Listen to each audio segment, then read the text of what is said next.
Magaalee koo eenyu maqaan kee harrafeen dabjoon si arge kottu kottu. Anarraa maaltoota maqaa koo anarraa maaltoota maqaa koo rakkittii gaafachuu warra koo beenu beenu. Magaalee koo eenyu maqaan kee magaalee koo eenyu maqaan kee harrafeen dabjoon si arge kottu kottu. Anarraa maaltoota maqaa koo anarraa maaltoota maqaa koo.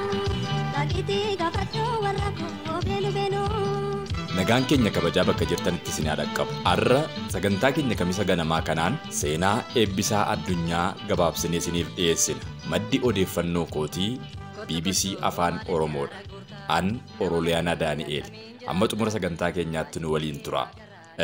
Kan isin filannoo dhabdanii osoo hin taane filattanii dhaggeeffattan. Warra kabaa ofiin bultuu miti haamanaasi wajjinii jalqabaa yoo inni qaboo yoo argan warri koo siin jaalladhaasi jibbeeti miti warra kabaa ormaan bultuu miti. Daamee koo booddosee bareedduu jakoolaa ayyoo kee. Eebbisaan addunyaa waggoota 25 booda yoo yaadatamu jechuudhaan BBC'n Afaan Oromoo dhiyeenya kana waa'ee isaa irratti seenaa gabaabaa barreessee ture. Seenaa sana keessaa muraasa fudhannee nutis akka isinitti tolutti dhiyeessineerra. Seenaa qabsoo Oromoo keessatti qooda guddaa kan qabu weellisaa Eebbisaa Addunyaa Agayya 30 bara 1996 wareegame. Sirboota qabsoo uummata Oromoo daranuu jabeessan hedduu gumaacheera Eebbisaan. Kana malees sirboota aadaa kan jaalalaa fi geerarsaanis ni beekama jedhu hiriyoonni isaa. Seenaan Eebbisaa kan hanga ammaatti hin dubbatamneef ga'ee inni afaan Oromoo guddisuu keessatti gumaachedha. Ogummaa gitaaraa, walaloowwan jajjaboo hamilee uummataa cimsanii fi dhuunfaadhaanis qabsoo keessatti nama qooda fudhatedha Eebbisaan. Qabsoo Oromoo keessatti aarsaa barbaachisu kaffaluuf kutataa akka ture yeroo sumayyuu argaa turre jedhu artistoonni Oromoo isa beekan.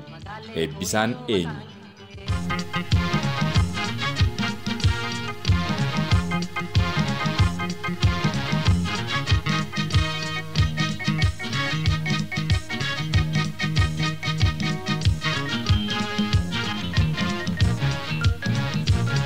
Bara 1962 gara dhumaarra dhalate.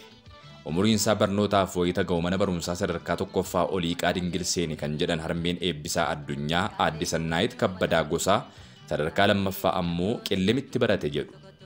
Maatirikii fudhatee utuu qabxii eeggataa jiru fulbaana keessa warri keenya abaawoon dhufanii jennaan isaanitti makame jedhu harmeensaa. Lixa Oromiyaa magaalaa Dambidolloo keessatti dhalatee umurii ijoollummaa isaa qabsoo Oromootti dabarse kan jedhan Aadde Sannaayit keessumaa qubee afaan Oromoo barsiisuu irratti magaalaa Dambidollootii hanga Asoosaatti deemee hojjeteera. Boodas gara magaalaa Finfinnee deemee sirboota qabsoo Oromoof hundee ta'an hedduu utuma shaakaluu gara Booranaatti ramadamee ture jedhu. Booranatti ergama deemeef xumuree Finfinneetti deebi'ee hiriyoota isaa waliin utuu sirboota qabsoo hojjetanii wayita haalli rakkisaa ture sana keessatti lubbuu isaa dhabe. Wayita sanallee anduubatti hin jedhu naan jedha ture jedhan harmeensaa. Kun kutannoo Eebbisaan Addunyaa qabu sirriitti kan agarsiisu ture.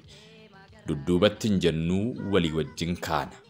Acuuccaa uummata Oromoo irra ga'aa tureef onnee guutuudhaan qabsaa'aa ture kan jedhan Aadde Sannaayit erganni isaan biraa deemeellee itti deebi'anii of biratti deebisuuf yaalanillee inni garuu kaayyoo isaarraa duubatti deebi'uu hin barbaanne ture.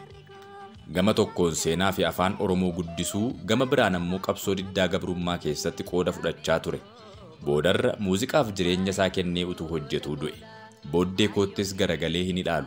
Kanatu ta'e sanatu ta'e hin jedhu. An seenaa hojjechuurraa booda hin deebi'u naan jedhee garaa na kuti.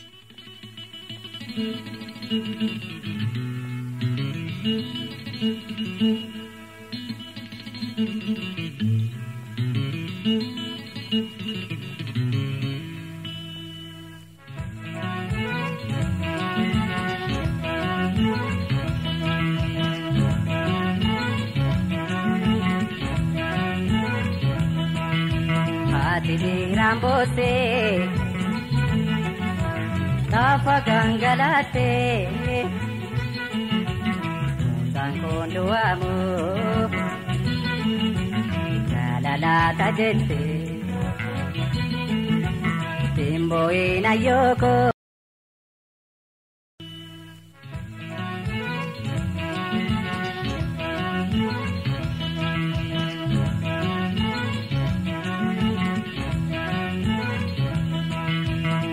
Sibiiraan boossee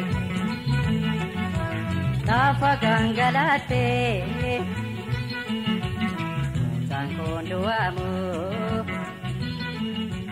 jaalalaata jettee simbooyin ayyookoo.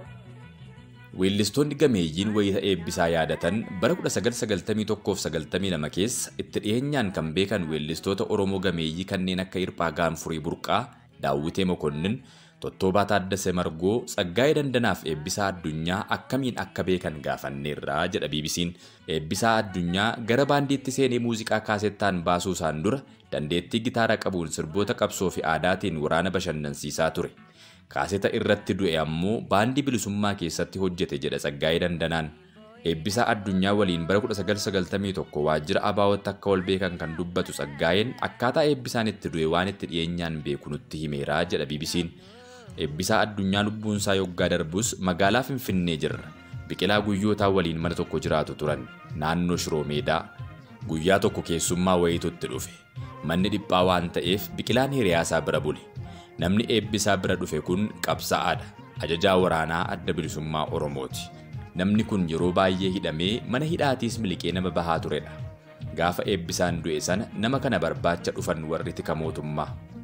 Wayita jarri ol seenan eebbisaa fi keessummaansaa kun rifeensi mataa isaanii dhedheeraan wal fakkaata. Jalqaba eebbisaa rasaasaan rukutanii madeessan. Isa booda keessummaa eebbisaa ajjeesan. Gaafa sana nama sadiitu mooraa eebbisaan faa keessa jiraatanitti du'e.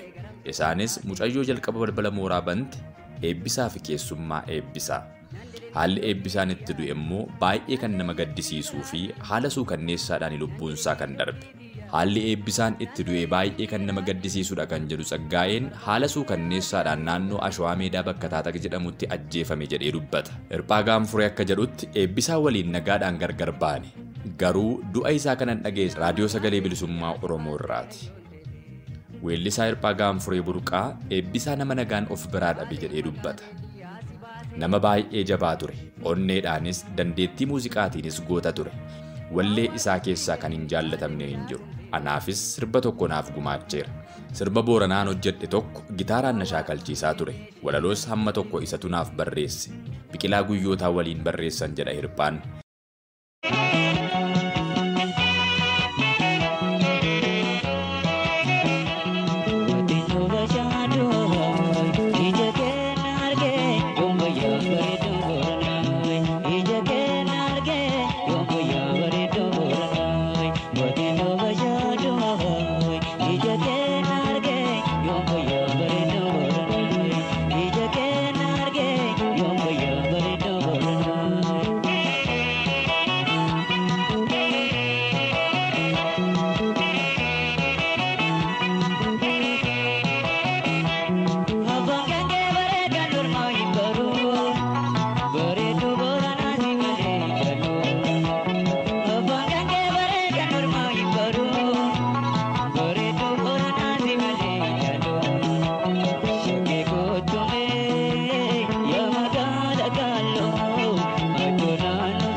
Hiriyoota guyyaa mara waliin oolan ta'uu kan dubbatu Daawwitee Mokonnin hangan eebbisaa du'aan dhabutti gargar baanee hin beeknu jedhee ergasii sirba tokko yaadannoof sirbeeraaf jedha. Eebbisaa Addunyaa akka qabsaa'atti hin beeka. Muuziqaas baay'ee jaallata. Eebbisaan gitaara qaba. Gitaara isaatiin hojjenna. Yeroo hunda wal argina. Eebbisaa wajjin. Anii fi Tottobaan gitaara eebbisaarraa ergifannee qophii cidhaa irratti ittiin hojjennee deebisnaaf jedha Daawwiteen. Torban eebbisaan du'e sana keessa namni tokkoyyuu maallaqa hin qabu ture. Kanaafuu eebbisaan maallaqii wayii biyya alaatii waan naaf ergameef isiniin afeera jedhee sanbatatti nu beellame. Akkasittiin gargar galle. Guyyaa beellamaa sana garuu eebbisaan du'uusaa dhageenye. Edaa inni guyyaa kamisaa du'e jechuun yaadannoo gaddaan guutamee BBC Afaan Oromootti Daawwiteen himeera. Hiriyoonni eebbisaa baay'een yaada isaanii BBC Afaan Oromootti kennaniiru. Hundi isaaniiyyuu eebbisaan gameessa nama muuziqaadhaaf uumame qabsoo uummata Oromoo keessatti nama gahee guddaa qabu akka ta'e baay'een isaanii ni dubbatu.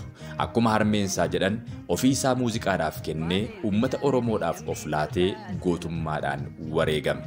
Namni seenaa isaa hin beekne bishaan gabatee irraati.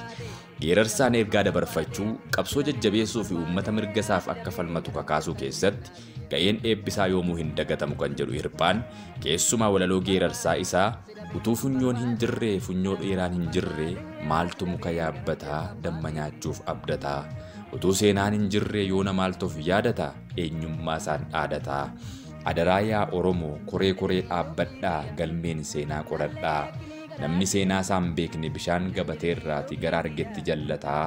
Geerarsa isaa kana kaasuudhaan ergaa jabaa qabdi jedha Daawiteen. Sirbisaa kan diina baay'ee cabsedha. Yeroo sana weellistoota turre maccaa fi tuulamas kan jabeessaa turre nudha. Utuma hamma humna keenyaa qabsoofnu gaafa ba'ii fi galli keenya yaaddoo keessa galu biyya hambaatti baqanne jedha Daawiteen. Geerarsa kanaanis eebbisaa yaadata. Baballiin luucca'ee dalga galee ciisaa allaattichi joobiraa samii keessa barrisaa yaa haadhoo koo jabaadhu hin boo'in maal abbaasaa yeroo isheetti tura malee dudda keeyyuu nan baasaa abbaabbuu yaadda'inii ilmi koon du'a jettee inni isaan kanaaf roobee nuun karfaffaa'u seet. Hiriyoota eebbisaa keessaa inni tokko Tottoobaa Margooti. Innis walitti dhufeenya eebbisaa waliin qaban akkasittiin yaadata. Eebbisaan wayita mana koo bulee sana kofoo koo gurraacha tokko fuudhee uffate. Kun kanuma kiyya ofittiin baasu jedhe. Anis uffadhun jedheen akkanaan na biraa deeme. Yeroo sana qomee buurree tokkoo fi surree kana uffatee ba'e. Gaafa reeffa isaa deemnee ilaallu uffata kanaan jira. Yoomuu hin dagannu jedhee dubbata Tottoobaan. Wanti sammuu kiyya keessaa hin banne kan harmeen eebbisaa dubbatanidha. Eebbisaan du'ee naannoo 7 booda harmeen isaa yaa'ii Maccaaf Tuulamaa irratti affeeramanii argaman. Sagalee guddistuu qabatanii mucaan koo hin duune kan inni du'e lammii isaaf kaayyoo isaatiif garuu amma du'eera jedhan deebisanii. Sababiin isaas utuu mucaa tokkollee godhateera ta'ee isa ilaaleen obsan ture jedhan. Amma garuu dhala waan hin qabneef eebbisaan du'eera jennaan hunduu wayita boo'u haasaa dhaabanii addaan kutan. Artisti Eebbisaa Addunyaa nama ija jabeessa, goota daabee lulee, nama gara laafessaa fi dhala namaa hundaaf waan gaarii yaadu. Hojii Eebbisaa Addunyaa muuziqaa Oromoo fi qabsoo Oromoo keessatti raawwate kan dagatamu miti. Afaan Oromoo barsiisuu keessatti ni yaadatama. Lubbuun gootaa biliqaa gaafa duutuun beekanii akkuma jedhamu. Hiriyoonni Eebbisaa afeerraa isaa osoo eeganii du'a isaa kan dhaga'an yoo ta'u, innis osoo hin yaadin haala hin eegamneen lubbuun isaa darbeera. Ta'us garuu hojiin isaa bara baraan ni yaadatama. Seenaa gabaabaa nuti waa'ee Eebbisaa Addunyaa irratti qindeeffannes kana fakkaata. Maddi odeeffannoo keenyaa BBC Afaan Oromoo Agayya 30 bara 2018.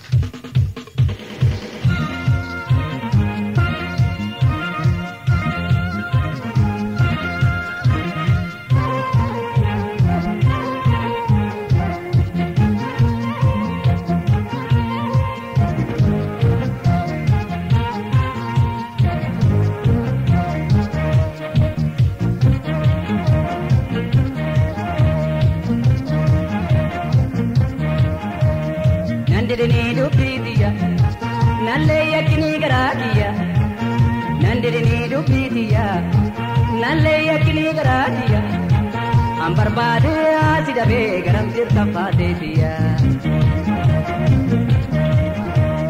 Nandini dupitia nalle yakini garakia Nandini dupitia nalle yakini garakia Ambarbade asida be garam tirta fadetia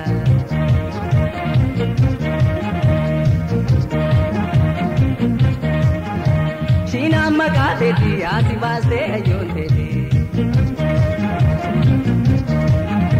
Bade magate ti asibaste apante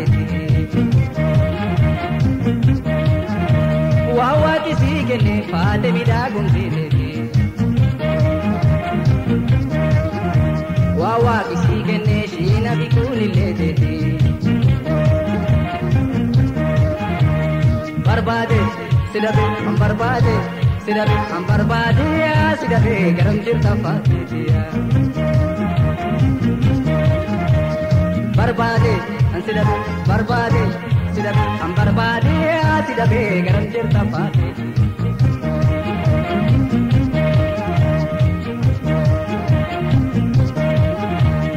Nandine dopitia, nalle yakini garatia. Nandine dopitia. Nalle yakini garakia ambarbade asida be garam tirta shinatia